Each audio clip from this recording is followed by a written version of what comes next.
Hello students, 10th class की exercise 10.2 का question number 3 उसका सेकंड मेथड हम इस शॉर्ट में कवर करेंगे। एंड स्टूडेंट्स, इसका जो फर्स्ट मेथड है वो हमने एक्सरसाइज 10.2 की वीडियो में ऑलरेडी कवर कर लिया है, so you can watch that video. Question था, if tangents PA and PB from a point P to a circle with centre O are inclined to each other at angle of 80 degree, then angle POA is equal to, circle का centre ले लिया आपने, external point आप P ले लोगे, फिर दो tangents plot कर दोगे P A and P B. Question में बोला गया है कि ये दोनों एक दूसरे के ऊपर 80 डिग्री के ऊपर इंक्लाइंड है। आपने एंगल कौन सा फाइंड करना है? एंगल पी ओ ए। सो ये वाला एंगल आपने फाइंड करना है। तो हम क्या करेंगे, हम ओ बी को भी इस तरह से ज्वाइन कर देंगे। अब स्टार्टिंग में जो फर्स्ट रीजनिंग है वो सेम है दोनों मेथड्स में कि ये वाला एंगल एंड ये वाला एंगल ये दोनों 90 डिग्री के आएंगे बिकॉज ऑफ थ्योरम 10.1। थ्योरम 10.1 कहती है the tangent to a circle is perpendicular to the radius through the point of contact. So ये वाला एंगल एंड ये वाला एंगल ये दोनों हो गए 90 डिग्री के एंगल्स। अब इसके आगे डिफरेंस आएगा मेथड 1 एंड मेथड 2 में। यहाँ पर हम क्वाड्रिलेटरल की प्रॉपर्टी का यूज करेंगे बिकॉज हमारे पास ओ ए पी बी ये क्या है, क्वाड्रिलेटरल है। And we know angle sum property of a quadrilateral क्या कहती है कि किसी क्वाड्रिलेटरल के चारों इंटरनल एंगल्स का सम कितना होता है? 360 degree. 1 angle, 2 angle, 3 angle, 3 angles पता है, तो ये फोर्थ, ये पूरा बड़े वाला जो एंगल है ये हम निकाल सकते हैं।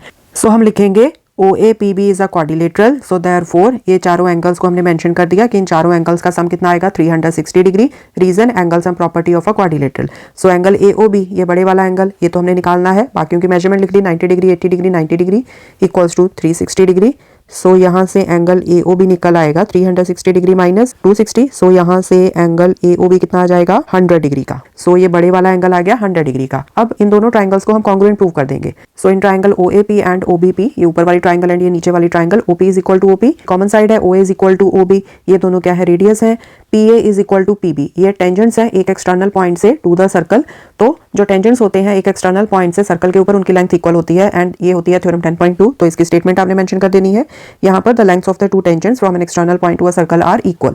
सो यहाँ पर आपका SSS कॉन्ग्रुएंस रूल लग जाएगा। So we will say that ये दोनों जो ट्राइंगल्स हैं, triangle OAP is congruent to triangle OBP। So therefore अब हम CPCT लगा के ये वाला एंगल एंड ये वाला एंगल इनको आपस में इक्वल प्रूव कर देंगे, क्योंकि ये भी क्या है? ये भी है कॉरेस्पॉन्डिंग एंगल्स। ये देखो PA एंड PB ये आपस में इक्वल साइड्स है ना इन दोनों ट्राइंगल्स की।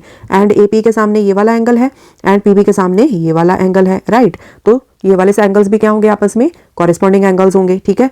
सो इसको नेम दे दो एंगल 1, इसको नेम दे दो एंगल 2। सो हम यहाँ पर लिख देंगे so therefore angle 1 is equal to angle 2 by CPCT। पूरा एंगल हम निकाल चुके हैं 100 degree. So angle 1 plus angle 2 ये 100 डिग्री का हो गया। एंड हमें सिर्फ ऊपर वाला एंगल चाहिए ना, ये वाला angle, angle AOP। Angle 1 plus angle 1 is equal to 100 degree. Angle 2 को हमने एंगल 1 के साथ रिप्लेस कर दिया। सो एंगल 1 कितना आ जाएगा? 100 degree divided by 2। So angle 1 आ जाएगा 50 डिग्री। ओके।